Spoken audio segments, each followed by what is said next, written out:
And this was the view of Florence early Friday morning as it was nearing landfall with the eastern coastline of North Carolina. You can see Wilmington located here, and these intense yellows and reds indicating some of the strongest winds with a particular eye wall. I was watching the ASOS in Wilmington, which is the airport reporting station, and they gusted up to 84 miles per hour and kind of went offline there. We'll see if we can get some information regarding that, but definitely some strong winds, probably up to about 100-mile-per-hour winds with that. You can see that the thunderstorms around the eye wall intensified just before landfall there overnight early this morning, but the overall extent to the storm system is very large from northern North Carolina all the way down to South Carolina. And the track on this is to slowly push to the west and diminish as it does. Then eventually it's going to be taking a northerly turn into the Appalachians and eventually midweek next week into the northeast. So again, just due to the sheer size and because it's moving so slowly, that's prolonging the storm surge, the strongest winds along the coast,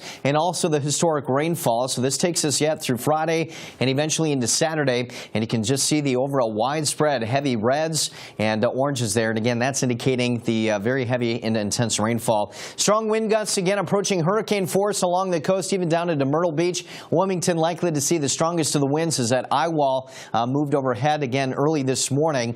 Historic rainfall of 10 to 20 inches with some isolated 40-inch amounts. And again, it's 88% of all hurricane-related fatalities that are led to water, due to water, either being heavy rain and flooding and or storm surge. So not necessarily the winds, but again, the winds can be problematic as well. The Atlantic Basin, very active. You can see 4 named storms, the Joyce, Helene, Isaac, and Florence. That way moving into Texas, bringing more heavy rain to it. But again, the coolest spots today in the northwest being into the 60s, but we'll be watching Florence very closely as that continues to pound the Carolina coast here today.